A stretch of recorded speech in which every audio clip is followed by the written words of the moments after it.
ल यहाँ चाहिँ टेन्जेन्सियल र नर्मल कम्पोनेन्ट्स र रेडियल र ट्रान्सभर्स कम्पोनेन्ट भनेर छ। अब कुनै पनि पार्टिकल चाहिँ कर्व पाथमा मुभ गरिरहेको छ भने त्यसको भेलोसिटी चाहिँ सधैँ कर्व पाथमा मुभ गरिरहेको छ भने कुनै पनि पार्टिकल कर्व पाथमा मुभ गरिरहेको छ भने भेलोसिटी चाहिँ always oriented towards the tangent. Velocity चाहिँ सधैँ ट्यान्जेन्टतिरै ओरिएन्ट भएको हुन्छ। तर एसिलेसन चाहिँ हाम्रो एसिलेसन चाहिँ नेसेसरी हुँदैन कि ट्यान्जेन्टतिरै ओरिएन्टेड होस् भन्ने कुरा नेसेसरी हुँदैन। त्यो चाहिँ जुन डिरेक्सनमा पनि ओरिएन्ट भएको हुनसक्छ। त्यस कारणले गर्दा चाहिँ हामीले चाहिँ यो मोसनहरू चाहिँ एनालाइज गर्दाखेरि चाहिँ यो भेलोसिटी र एसिलेसन चाहिँ ट्यान्जेन्सियल र नर्मल कम्पोनेन्ट भनेको चाहिँ एउटा चाहिँ along the tangent and perpendicular to the tangent है। परपेन्डिकुलर टु द ट्यान्जेन्ट भनेको towards the centre of the curvature है। यो पाथको चाहिँ सेन्टरतिर towards the centre of the कर्वेचरतिर चाहिँ towards the centre of the कर्वेचरको डिरेक्सन चाहिँ नर्मल डिरेक्सन भन्छ। Towards the tangent along the ट्यान्जेन्टको डिरेक्सनलाई चाहिँ हामीले ट्यान्जेन्सियल डिरेक्सन भन्छ है। भनेपछि ट्यान्जेन्टको पर्पेन्डिकुलर हुन्छ यो ट्यान्जेन्टको पर्पेन्डिकुलर हुन्छ।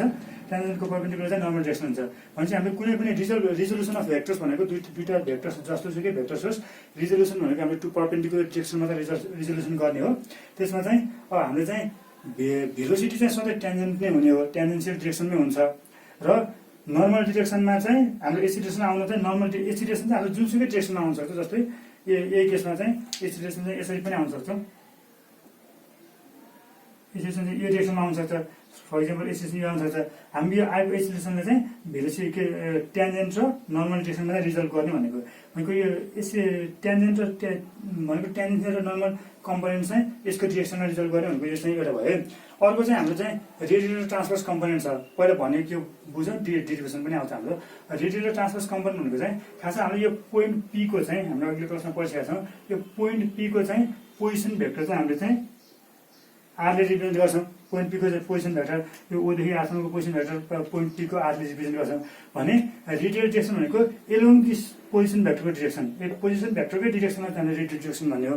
र चाहिँ भनेको एलोङ द पोजिसन भेक्टरकै डिरेक्सनमा चाहिँ रेडियल डिरेक्सन भन्ने ओदेखि चाहिँ यो पोइन्ट पीसम्मको डिरेक्सनलाई चाहिँ त्यसपछि चाहिँ योसँग पर्पेन्डिकुलर भने पनि फेरि योसँग पर्पेन्डिकुलर हुने पर्पेन्डिकुलर हुने डिरेक्सनमा चाहिँ हामीले के भन्यो ट्रान्सभर्स डिरेक्सन भन्यो।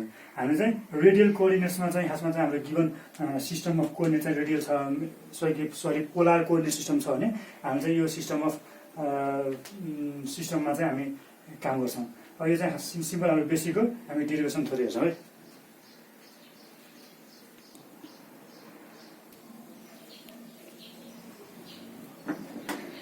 ल हेरौँ है त। यसमा चाहिँ के छ भने अब कुनै पनि पार्टिकल पी चाहिँ कुनै पनि पार्टिकलले चाहिँ is moving along this curve path. यो कर्व पाथमा चाहिँ मुभ गरिरहेछ कर्व लिनियर पाथमा मुभ गरिरहेछ।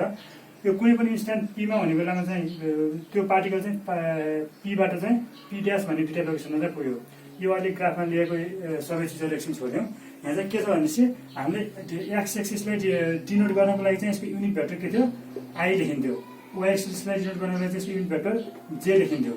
त्यस्तै चाहिँ हामीले भी भनेको चाहिँ के लेखिन्थ्यो भिएक्स टाइम्स आई प्लस भिवाई टाइम्स जे यसरी लेखिन्थ्यो। अहिले भनेको के थियो भने चाहिँ unit vector along the respective direction चाहिँ हामीले चाहिँ एसाइन गरिन्थ्यो त्यसको म्याग्निट्युडमा है। अब यहाँनिर चाहिँ के लेखेको भने हामीले चाहिँ कुनै पनि पार्टिकल चाहिँ कर्व पाथमा मुभ गरिरहेको छ भने let us assume that it's an assumption ET and EN these are unit vectors along unit vectors along tangential and normal direction respectively है। normal direction respectively चाहिँ हामी चाहिँ एजम्पसन गर्यो। अब के छ भने अब यहाँनिर चाहिँ मैले डिरेक्सनमा त सो गरेको यो पी भन्ने पोइन्टमा चाहिँ यसको युनिट भेक्टर चाहिँ यो डिरेक्सनमा एलोङ भएछ। ट्यान्जेन्टको डिरेक्सनमा चाहिँ डिरेक्सनमा देखाएको डिरेक्सन छ। यसको नर्मल डिरेक्सनको यो चाहिँ डिरेक्सन चाहिँ यसले दिन्छ। ट्यान्जेन्सियल डिरेक्सनको डिरेक्सन चाहिँ यसले दिनुभयो। र पीबाट पी ड्यासमा पुग्ने बेलामा चाहिँ यसको ट्यान्जेन्सियल डिरेक्सन यतातिर भयो र नर्मल डिरेक्सन यसको पर्पेन्डिकुलरमा towards the centre of the curvature भयो है त। यो चाहिँ खासमा इटी एन्ड इएनआर के हुनुभयो अब हाम्रो ट्यान्जेन्सियल एन्ड नर्मल डिरेक्सनलाई देखाउने युनिट भेक्टर चाहिँ भयो है। भनेपछि अब यसलाई चाहिँ के गर्न सकिन्छ भने हामीले थोरै यसमा चाहिँ यसो गर्न सकिन्छ। जस्तै अब भेलोसिटीलाई चाहिँ हामीले अघि एक्सप्रेस गर्दा velocity equal to VXI plus VYJ यसरी चाहिँ रेक्टेङ्गुलर कम्पोनेन्टमा यसरी लेखिन्थ्यो भने यो टेन्जेन्सियल र नर्मल कम्पोनेन्टमा कसरी लेख्नु भयो velocity equal to velocity in tangential direction यसको युनिट भेक्टर के हो ET plus velocity in normal direction र यसको चाहिँ टेन्जेन्सियल नर्मल डिरेक्सन के हो EN यसरी चाहिँ हामीले डिफाइन गर्न सकिन्छ भन्ने कुरा है त्यसको थोरै सानो डेरिभेसन छ डेरिभेसन हो यो ठिक छ भनेको थिएँ यिनीहरू चाहिँ हामीले युनिट भेक्टर मात्र हो है अब यहाँनिर चाहिँ के छ भने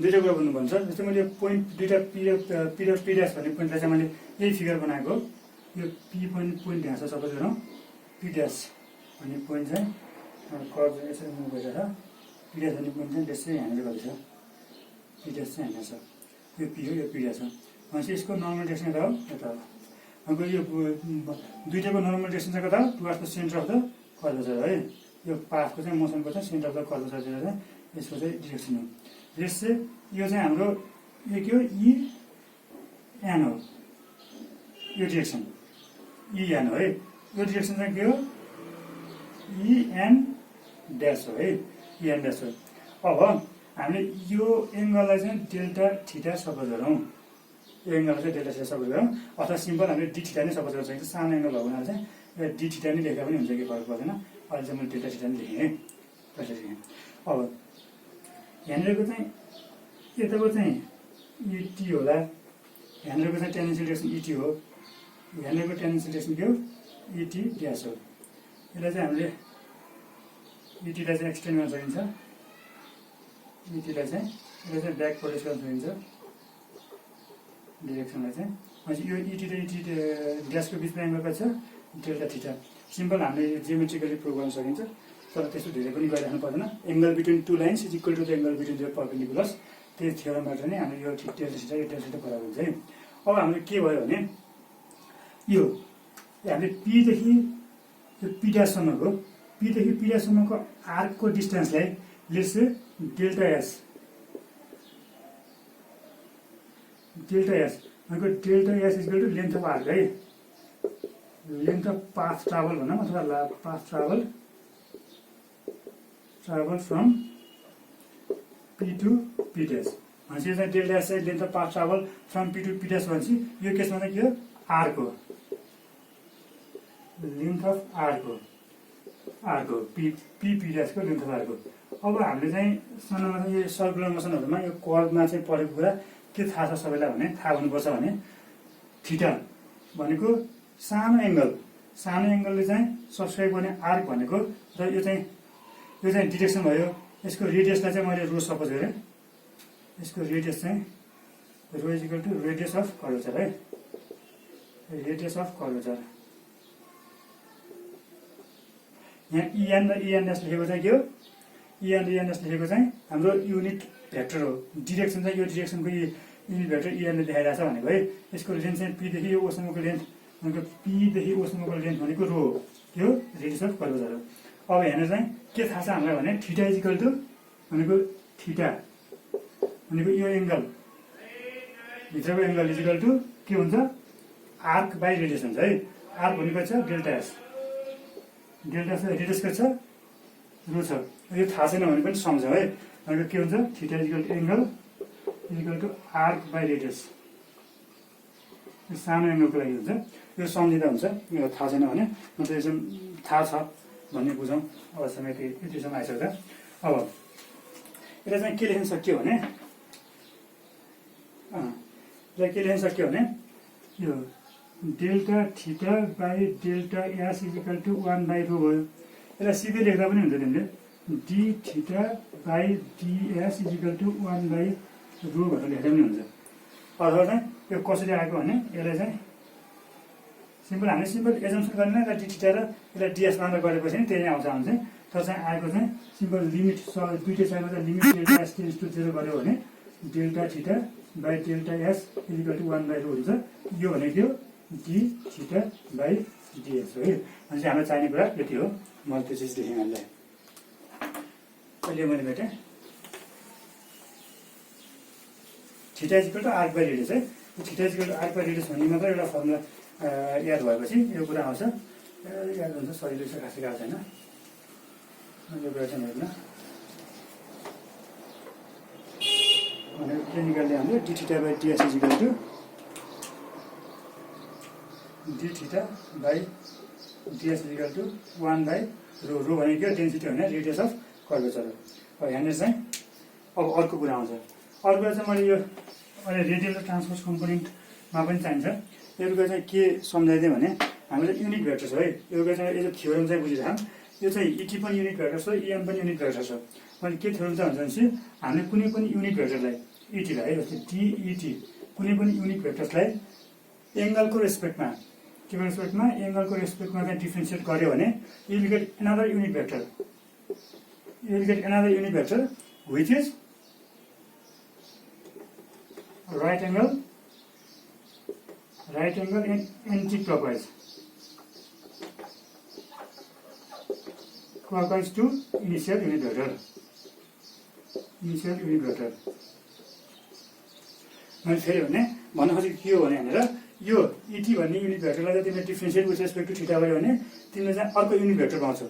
भनेको डिरेक्सनलाई चाहिँ डिफ्रेन्सिएट गरेको you will get another direction which is 90 degree anti clockwise with initial यसको डिरेक्सनसँग चाहिँ इनिसियल 90 डिग्री हुने चाहिँ हामीले डिरेक्सन पाउँछौँ भनेको। अब चाहिँ यहाँनिर चाहिँ के भयो भने जस्तै यो ठ्याक्क टेन्डेन्सियल नर्मल कम्पोनेन्टमा त्यस्तो यति बेला भए पुग्छ, तर चाहिँ मैले बुझाइदिन्छु। जस्तै यहाँ के हुने भयो भने यो है, मैले यसलाई फेरि चित्र बनाएँ। यतातिर चाहिँ के छ, इटी छ, माथितिर के छ, इएम छ। हामीले युनिट भेक्टरको नोटेसनलाई माथि क्याप लगाएको भनेपछि यताको डिरेक्सन इटीको डिरेक्सन यतातिर पोजिटिभ हो भने हामीले यतातिर के लेख्न सक्छौँ, इटी के डिरेक्सन त माइनस इटी लेखिन्छ होला, पक्का नेगेटिभ डिरेक्सन हो। अब इएमको डिरेक्सन यता हो पोजिटिभ हो भने यो डिरेक्सन चाहिँ के हो, माइनस इएम डिरेक्सन होला। भनेपछि यहाँबाट के लेखिन्छ, मैले यो भन्न खोजेको के भने चाहिन्छ हाम्रो यति मात्र है, चाहिन्छ हाम्रो यति मात्र हो। रेडियल ट्रान्सफर्समा अलिक धेरै चाहिन्छ, हेर्दा चाहिने यति मात्र हो। भनेपछि यसमा चाहिँ के गर्न खोजेको भने जस्तै मैले भनेको यो इटी भनेको यो चाहिँ हाम्रो के हो, युनिट भेक्टर हो। डिइटी बाई डी थीटा गऱ्यो भने हामी चाहिँ अर्को युनिट भेक्टर नै आउँछ which is 90 degree to ET in anti clockwise. भनेपछि 90 degree to ET in anti clockwise के आयो, कुन भेक्टर आयो, इएन आयो। अर्को फेरि पनि मैले बुझाउनु खोजेको, मैले इएनलाई चाहिँ गर्छु के आउँछ है, डिइएन बाई डी थीटा। यो गऱ्यो भने डिइएन बाई डी थीटा गऱ्यो भने यसलाई चाहिँ डिफ्रेन्सिएट गऱ्यो भने के आउँछ, अर्को युनिट भेक्टर नै आउँछ युनिट भेक्टर नै आउँछ which is anti clockwise clockwise anti clockwise to this unit vector है।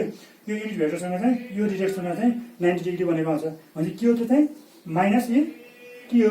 भनेपछि के आउँछ, माइनस इ टी आउँदो रहेछ, माइनस इ टी आउँदो रहेछ। फेरि मैले बुझाउनुको लागि मात्रै लेखेको।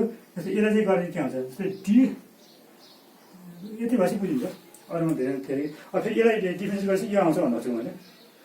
भनेको यसलाई डिफ्रेन्स गरेपछि यो आउँछ भनेको त यसमा माइनस हालिदियो भने यहाँ आउँछ। यो इक्वेसनमा यहाँ पनि माइनस हालिदियो, यहाँ पनि माइनस हालिदियो, यो पनि माइनस हो यही आउँछ। अनि फेरि यसलाई डिफ्रेन्स गर्दाखेरि यो आउँछ भन्ने कुरा पनि यता यो माइनसलाई अगाडि ल्याएपछि आउने कुरा भयो, सिम्पल त्यही कुरा भयो। यसलाई कुनै पनि युनिट भेक्टरलाई डिफ्रेन्सिएट गर्यो भने बुझ्नुपर्ने कुरा चाहिँ कुनै पनि युनिट भेक्टरलाई डिफ्रेन्सिएट गर्यो भने you will get another unit vector which is 90 degree an anti clockwise है, 90 डिग्री इन दिस डिरेक्सन। ल ठिक छ, यति हो भने हामीलाई चाहिने चिज धेरै छैन, मैले बुझाउनु लाग्यो। चाहिने चिज चाहिँ यति मात्र हो।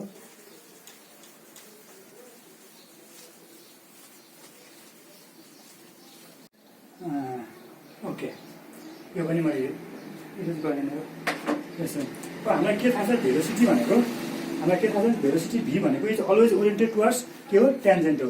भेलोसिटी चाहिँ सधैँ ओरिएन्टेड टुवर्ड्स ट्यान्जेन्ट हुन्छ भनेपछि हामीले भेलोसिटी भीलाई के लेख्न चाहिन्छ, velocity V is always oriented towards tangent भनेपछि सपोज गरेर यसको म्याग्निट्युड चाहिँ भी छ, it's always oriented towards tangent भनेको यसको चाहिँ इटी दिउँ हामीले।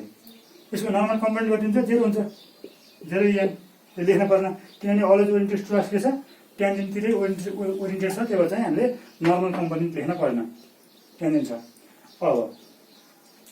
अब चाहिँ भेलोसिटी यदि छ भने अब हामीलाई चाहिँ एक्सिलेरेसन कति हुन्छ, एसएलएसन भनेको dv/dt। मैले चाहिँ यो डिफ्रेन्सिएसन अफ भेक्टर्स पनि सिकाएको छु। यो सिम्पल डिफ्रेन्सिएसन हो, एकपल्ट ट्राई गरेर डिफ्रेन्सिएसन यहाँ हेरेर त यहाँ धेरै वेस्ट नगर्नु टाइम। सिम्पल यसमा चाहिँ एसएलएसन भनेको के हो? सिम्पल है, एसएलएसन भनेको dv/dt हो d/dt अफ यो VET हो। अब मैले पहिला भेलोसिटीलाई कन्स्ट्यान्ट राख्छु है, भेलोसिटीलाई कन्स्ट्यान्ट राखेँ, मैले म्याग्निट्युड र भेलोसिटी हो, भेलोसिटीलाई कन्स्ट्यान्ट राखेर यो डिरेक्सनमा चाहिँ डिफ्रेन्सिएट गर्छु d/dt अफ ET, ठिक छ। प्लस अर्को चाहिँ अर्को डिरेक्सनमा चाहिँ मैले ET लाई चाहिँ कन्स्ट्यान्ट राखेँ र भीलाई चाहिँ डिफ्रेन्सिएसन गर्छु dv/dt टाइम्स ET। यति हो, यति हो। यो भनेको हाम्रो भेलोसिटीको डिफ्रेन्सिएसन हो, भनेको भेलोसिटीको सिम्पल टाइमसँगको डिफ्रेन्सिएसन हो। यसलाई चाहिँ हामीले के लेखिन्थ्यो? भीको माथि यसो सानो थोप लगायो भने चाहिँ यो भेलोसिटीको डिफ्रेन्सिएसन यति हुन्थ्यो। अब हेर त यो टर्म चाहिँ dET/dt भनेको कसरी निकाल्छ चाहिँ टाइमको रेस्पेक्टमा त छैन हामीसँगको डिफ्रेन्सिएसन। हामीसँग चाहिँ DET को डिफ्रेन्सिएसन केसँग छ? dθसँग छ। अझै dθसँग चेन रुल लगाउँथ्यो है, सिम्पल चेन रुल। यसलाई चाहिँ के लेख्यौँ भने इक्वल टु v टाइम्स है, यो भनेको dET/dt के हामीसँग के छ? dθ छ, dθ इन्टु मैले dθ लेखेँ। लेख्नु पनि के हो? dθ/dt नै हो है, dt प्लस यसलाई मैले v ड्यास लेख्ने, भमा थोक लाग्ने ET नोटेसन है, भीलाई चाहिँ एकपटक टाइमसँग डिफ्रेन्सिएसन गरेको भन्ने। अब यो हेर त यो इक्वेसनमा चाहिँ के छ भने dθ/dt भनेको हामीलाई थाहा छैन, dθ/dt भनेको थाहा छैन हामीलाई, तर dθ/ds भनेको चाहिँ के थाहा छ हामीलाई है, dθ/ds भनेको चाहिँ के थाहा छ भने यो dθ/dt लाई पनि हामीले के गरौँ भने कहाँ लेखौँ मैले यता थिएँ, यो इक्वेसनमा के थाहा छ? यसलाई चाहिँ के भन्नु? Equal to v times dER/dθ times dθ/ds times ds/d, अब फेरि पनि t हुनु पऱ्यो, प्लस VET। अब हेर है, इक्वल टु म लेख्छु यो भनेको के हो? dER/dθ भनेको सरी dET/dθ भनेको EN हो, v टाइम्स यसलाई EN लेखौँ डट। dθ/ds भनेको के हो? dθ/ds भनेको 1/2 हो, मैले d/2 यहाँ राखेँ। अर्को फेरि ds/dt भनेको के हो? ds/dt भनेको यो भनेको ds हो, हामीले चाहिँ भेलोसिटी v भनेको चाहिँ dR/dt लेख्छौँ हो, भनेको यसको म्याग्निट्युड भनेको चाहिँ यसको म्याग्निट्युड खासमा dr भनेको त यो यसको चाहिँ भेक्टोरिकल नोटेसन हो, ds भनेको यसको पाथ हो, यो पाथको लेन्थ भनेको ds हो, यो पाथको लेन्थ d/dt चाहिँ के आउने हो? यसको म्याग्निट्युड र भेलोसिटी आउने हो किन भने सिम्पल पाथको लेन्थ d/dt गरेर चाहिँ भेलोसिटीको म्याग्निट्युड आयो भनेपछि चाहिँ यो ds/dt भनेको पनि भेलोसिटी नै हो। त्यो भेलोसिटीलाई मैले यहाँ लेखेँ v² माने है, प्लस v नट, यो भनेको चाहिँ डिफ्रेन्सिएसन भेलोसिटी भयो, ET यति भयो है। लेखा त है त, यो भनेको हाम्रो फाइनली चाहिँ रिजल्ट चाहिँ यति छ भने चाहिँ हाम्रो एक्सप्रेसनलाई चाहिँ dv/dt times ET plus v² EN भनेर निकाल्यो। यो भनेको अर्थ के हो भने यो पाथ चाहिँ यो पाथमा चाहिँ मुभ गरिरहेको पार्टिकल यसरी पार्टिकल मुभ गरिरहेछ भनेपछि यसको एक्सिलेरेसन चाहिँ एलोङ द ट्यान्जेन्ट, यो भनेको एलोङ द ट्यान्जेन्ट, यसलाई चाहिँ acceleration in tangent tangent direction AT लेख्यो हामीले। तपाईँको AT भनेको एक्सिलेरेसन इन ट्यान्जेन्सियल डिरेक्सन, EN भनेको acceleration in normal direction, representation मात्रै हो। AT चाहिँ कति भयो? dv/dt आयो। यसलाई चाहिँ हामीले के पनि भनेर रिप्रेजेन्ट गर्न सक्छौँ? v माथि पिरियड लगाएर पनि रिप्रेजेन्ट गर्न सक्छौँ। नर्मल डिरेक्सन भनेको यससँग v²/ρ हुँदैछ, v²/ρ भनेर चाहिँ नर्मल डिरेक्सनमा रिप्रेजेन्ट गर्न सक्दैछ हामीले। यो चाहिँ बुझौँ, यति नै हो ट्यान्जेन्सियल र नर्मल कम्पोनेन्ट्सको चाहिँ।